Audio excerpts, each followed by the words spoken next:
সবাই জোরে বলেন।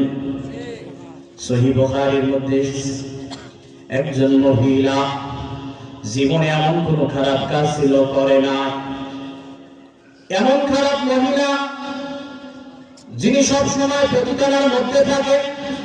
বলেন, পতিতার মধ্যে কি ভালো মানুষ থাকে?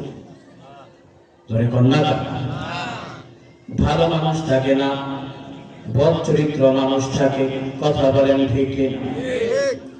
তো ওই মহিলার কাজ ছিল পতিতার মধ্যে থাকা। সব সময় সে পতিতার মধ্যেই থাকতো, সে অপকর্ম করে বেড়াতো। কিন্তু আল্লাহর বান্দী একটা ভালো আমল করেছে, নেক আমল করেছে। আমলটা হলো ওই আল্লাহর বান্দী জীবনে এমন কোন খারাপ কাজ নাই যে করে নাই। সারা জীবনটাই খারাপ কাজ করে বেড়াইছে, সারা জীবনই জিনা করে বেড়াইছে, অন্যায় করে বেড়াইছে। কিন্তু একটা ভালো আমলের কারণে আমার আল্লাহ তাকে জান্নাত দিয়ে দিয়েছে। আমলটা কি শুনবেন না সবাই? শুনতে হলে এখন রাস্তাঘাটে যারা আছেন দ্রুত চলে আসেন, নইলে কিন্তু মিস্টেক করবেন। অতি দ্রুত চলে আসেন, এত কম তো হওয়ার কথা নয়। দ্রুত চলে আসেন। আজকে হবে, কালকে প্রোগ্রাম হবে, সম্মেলন হবে, এরপর কিন্তু এই মজবার থাকবে না। ধরে বলেন ঠিক কিনা?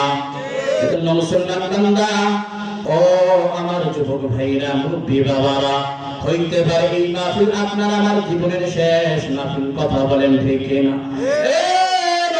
মুসলমান, গত সপ্তাহে একজন মুসলিম জানাজা পড়াইলাম।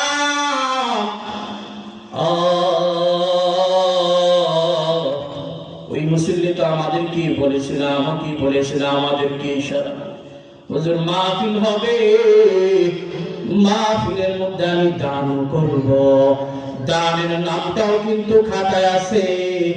আজকে না গতকাল তার সন্তান আমাকে 1000 টাকা দিয়েছে, দিয়া বলে, হুজুর যা এই নাম আমার আব্বার নামে এই টাকাটা লিখে দেন এবং নামটা কেটে দেন এবং একটা রিসিপ্ট আমাকে দিয়ে দিলে।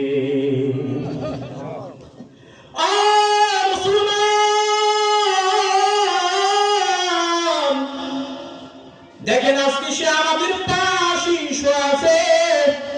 আজকে আমরা হলাম জীবিত, সে হলো